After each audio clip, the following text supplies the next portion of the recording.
सो hey guys, स्वागत आपका एक बार फिर से आप ही के यूट्यूब चैनल में। और इस वीडियो में बात करेंगे भारतीय बाजारों को लेकर। जैसा कि आप लोग देखोगे, निफ्टी में तेजी है, सेंसेक्स में भी काफी शानदार तेजी है, निफ्टी बैंक में भी तेजी है।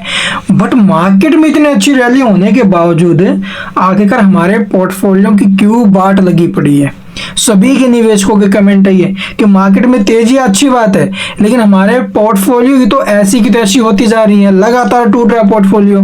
आप लोग देखोगे पोर्टफोलियो में गिरावट के पीछे सबसे बड़ा रीजन क्या है। एक तो आप लोगों ने रेट कट हुए हैं, मैंने आपको समझाया था कल की वीडियो में, रेट कट हुए हैं तो किस सेक्टर को बेनिफिट हो सकते हैं, फाइनेंस सेक्टर को और बैंक निफ्टी। आप लोग देखोगे ये सेक्टर काफी ज्यादा बेनिफिट उठा सकते हैं इस रेट कट का, ठीक है। और उसके बाद आप लोग हमारे जो मॉनेटरी पॉलिसी है, ठीक है, या फिर आप लोग देखोगे हमारे जो आरबीआई की मॉनेटरी पॉलिसी, आरबीआई की वो भी तो ब्याज दर घटाने के बारे में सोचेंगे।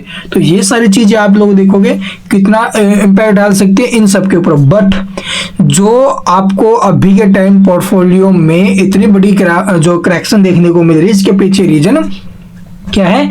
इसके पीछे रीजन है small cap index, mid cap index, IT sector. तो ये आप लोग देखोगे अभी के टाइम हमें डाउन दिखाई दे रहे हैं। आईटी सेक्टर में भी गिरावट है, मिड कैप इंडेक्स में भी गिरावट है और स्मॉल कैप इंडेक्स में भी गिरावट है। तो ये सबसे बड़ा रीजन है आखिरकार इस गिरावट के पीछे। तो यहाँ पर अगर आपके पास कंपनियों के शेयर हैं, आपने इन शेयरों में पैसा लगाया है, तो आपके पोर्टफोलियो के अंदर गिरावट है। डिफेंस सेक्टर आप लोग मिड कैप में आता है, लगभग सारा का सारा डिफेंस सेक्टर लाल हुआ पड़ा है। दूसरी तरफ आप लोग देखोगे जो रेलवे सेक्टर है वो लाल हुआ पड़ा है, ठीक है। तो इनमें भारी भरकम फॉल है भाई।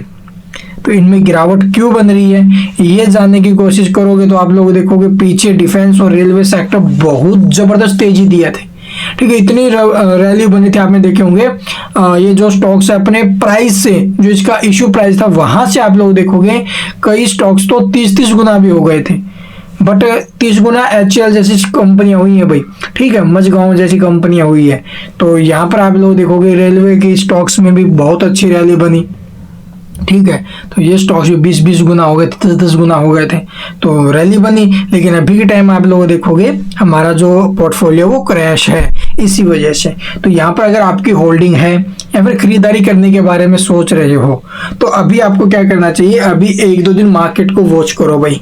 आज आप लोग देखो निफ्टी की एक्सपायरी भी है और चांसेस है निफ्टी लास्ट में हमें जो ना अभी गिरावट में जाते हुए नजर आ सकती है, क्योंकि स्मॉल कैप, मिड कैप और जो ये निफ्टी आईटी है ये इम्पैक्ट डाल सकती है बाजारों के ऊपर।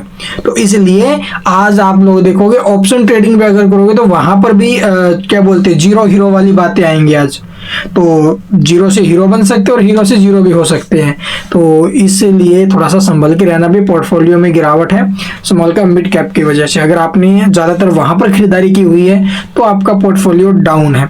अगर आपकी खरीदारी मिड कैप स्टॉक्स के बजाय लार्ज कैप स्टॉक्स में है, ठीक है, तो वहां पर आपको अच्छा बेनिफिट्स भी हुआ होगा। भी है कई स्टॉक्स जो अच्छी खासी तेजी में है, बट ज्यादातर जो स्टॉक्स है वो हमारे मिड कैप के रहते हैं जहां पर हमें नुकसान झेलना पड़ रहा है अभी के टाइम। तो ये कारण है भी इनमें गिरावट के पीछे, ठीक है। और बाजारों के चांसेस बन रहे हैं कि वो लास्ट में आपको जो है थोड़ा बहुत नेगेटिव मूव दे सकते हैं। बट अभी के टाइम तो सब कुछ ठीक है, अभी पॉजिटिव चल रहा है। और बाकी देखेंगे आगे कैसे क्या माहौल बनता है। जैसे कोई खबर आएगी वो आपके साथ जरूर साझा करेंगे। मार्केट में अभी के टाइम हमें ऊपर से दबाव देखने को मिल सकता है, इसलिए थोड़ा सावधान रहिएगा, ठीक रहिएगा। And thank you for watching the video.